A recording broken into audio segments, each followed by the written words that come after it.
¿Qué tal? Bienvenidos a este nuevo análisis. Hoy vamos a meternos de lleno en uno de los misterios más fascinantes y, la verdad, un poco aterradores de la ingeniería física. A ver, piensen por un segundo en las megaestructuras que vemos todos los días, ¿no? Esos puentes gigantescos de acero, los rascacielos enormes de concreto o las superturbinas industriales. Todas parecen invencibles, súper sólidas, pero la historia nos ha enseñado a la mala que, bajo ciertas condiciones, estos monstruos pueden empezar a sacudirse durísimo y fallar de manera catastrófica, literal como si fueran de papel. ¿Cómo es posible que algo tan masivo colapse así, de la nada? Bueno, hoy vamos a desenmascarar al culpable. Y esa es justo la pregunta del millón. ¿Por qué fallan las grandes estructuras? Ojo, porque no siempre es por malos materiales, un defecto de fábrica o, no sé, una explosión. Muchas veces, los desastres que hacen pedazos una turbina o tiran un puente vienen de un enemigo totalmente invisible. Es un fenómeno 100% mecánico que pasa cuando las condiciones de movimiento, literal, se alinean de la peor forma posible. Así que vamos a desmenuzar esto y entender qué es exactamente lo que pasa. Para que estemos en la misma página, esta es la ruta de hoy. Primero, vamos a ver qué onda con el fenómeno de resonancia. Luego, sus características. Pasamos a ver ejemplos en el mundo real, después el peligro en los sistemas mecánicos. Y cerramos con lo más importante, cómo los ingenieros evitan el desastre. Arrancamos con el punto número 1, el fenómeno de resonancia. Básicamente, la ciencia detrás de la vibración. Y aquí tenemos la definición formal que resuelve nuestro misterio inicial.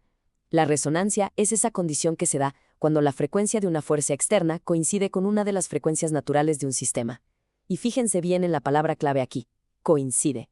Todo en este universo, cada edificio, cada máquina, tiene una frecuencia natural, un ritmo al que le encanta vibrar.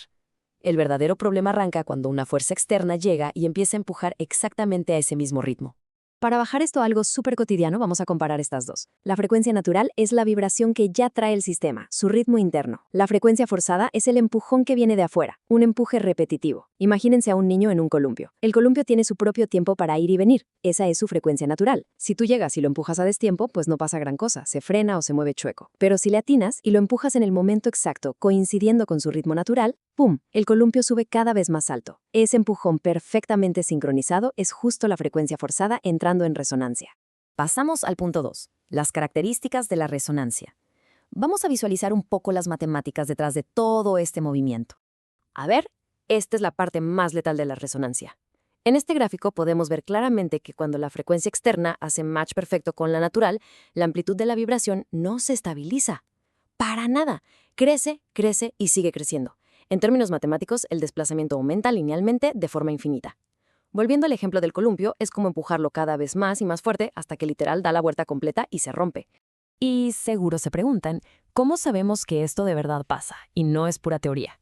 Bueno, en la ingeniería, cuando calculas la amplitud de un sistema sin amortiguamiento y resulta que la frecuencia forzada es igual a la natural, el denominador en la ecuación te da 0. Matemáticamente, eso es una forma indefinida.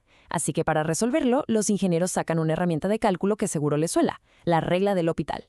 Al evaluar este límite, los números nos confirman la mala noticia. La respuesta tiende a infinito. Así que no es una suposición, es una garantía de la física.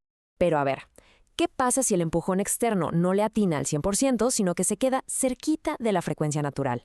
Bueno, ahí entra un fenómeno súper interesante que llamamos batido, o en inglés, beat. En vez de que la vibración crezca hasta el infinito y explote, la amplitud sube y baja de manera regular, como si estuviera latiendo, creando una especie de pulso. Es literal una danza entre las dos frecuencias que se sincronizan y desincronizan rítmicamente. Y claro, es un movimiento tan particular que los ingenieros lo tienen que estudiar con lupa. Vámonos a la sección 3. Ejemplos en el mundo real. Y es que la resonancia se esconde a simple vista mucho más de lo que creen. Porque sí, la resonancia no es un experimento loco de laboratorio, pasa en todos lados. Por ejemplo, en esa vibración clásica de los motores diésel o maquinaria pesada. O no me dejarán mentir, cuando van manejando y de repente a cierta velocidad el tablero del coche empieza a vibrar y hacer un ruido insoportable, bueno, eso es resonancia. También lo vemos en chimeneas súper altas o torres que se mecen con las ráfagas de viento, o hasta cuando el coche va rebotando en un camino con bordes o vibradores muy seguidos. Son cosas del día a día, ¿a poco no? Claro que a veces la fuerza que llega de afuera no es para nada normal ni cotidiana. Imagínense este escenario, un edificio de varios pisos en pleno sismo. Durante el temblor, el movimiento del suelo es como una mano gigante agitando todo con una frecuencia forzada.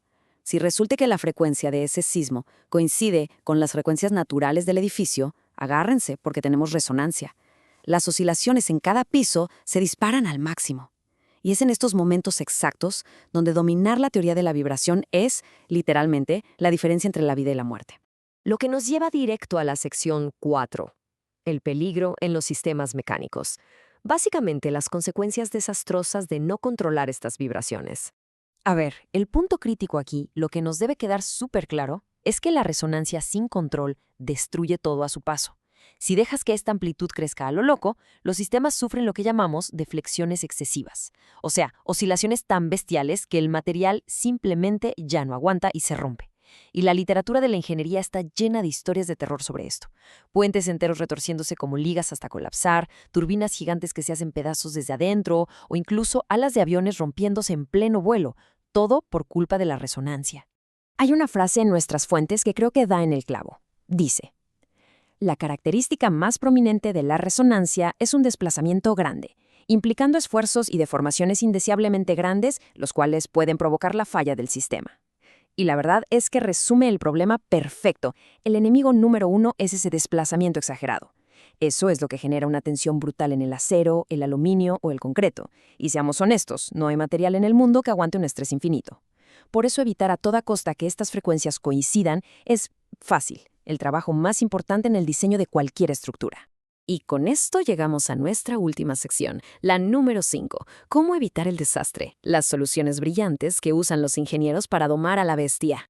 Para ganar esta batalla, los ingenieros no improvisan. Tienen un plan de ataque de 4 pasos bien claro. El paso 1, que es pura lógica, es controlar la frecuencia natural de la máquina o estructura desde que está en los planos, asegurándose de que jamás, nunca, vaya a coincidir con las fuerzas externas. Pero si con eso no alcanza, nos vamos al paso 2, meterle amortiguamiento. El paso 3 es usar aisladores mecánicos de vibración. Y el paso 4, que en lo personal me parece una genialidad, es instalar un absorbedor dinámico que funciona como un sistema de sacrificio para chuparse la vibración. De verdad que lo del amortiguamiento es una solución brillante. Si se acuerdan de esa gráfica letal que vimos antes donde la línea se iba hasta el infinito, bueno, cuando le metes amortiguamiento al sistema, mira lo que pasa en este nuevo gráfico. Ese pico destructivo se aplana drásticamente. Al aumentar la amortiguación, el pico resonante baja y se vuelve como un tope suave en la calle, algo súper manejable. Ojo, las fuerzas externas siguen ahí empujando, pero esa energía se disipa y salvamos a la estructura de un colapso seguro. Y bueno, ¿cómo logran aplanar esa curva en la vida real? Usando unas herramientas impresionantes. Primero, le meten materiales viscoelásticos que absorben la energía y la disipan internamente en forma de calor. Luego están los aisladores especializados que son vitales cuando hablamos de máquinas grandes, como las turbinas, porque cuando arrancan o se apagan, a fuerza tienen que cruzar por su zona de resonancia. Y por último, lo que les decía, los absorbedores dinámicos. Son masitas y resortes extra que los ingenieros diseñan para que vibren ellos con toda su alma y absorban todo el impacto, dejando a la máquina principal tranquilita y a salvo. Así que ahí lo tienen. Ya recorrimos la ciencia, los peligros enormes y las soluciones tan elegantes que tiene la ingeniería para el fenómeno de la resonancia. Entender esto es súper clave para que nuestro mundo moderno no se nos caiga encima, literalmente. Pero quiero dejarlos con esta pregunta para pensar. La próxima vez que crucen un puente colgante gigantesco, o vayan volando tranquilos en un avión, o estén trabajando en el piso 40 de un rascacielos, ¿estamos 100% protegidos contra cualquier fuerza de la naturaleza? Es una batalla silenciosa e invisible entre la física y la ingeniería, y menos mal que hasta ahora los ingenieros la siguen ganando todos los días para nosotros.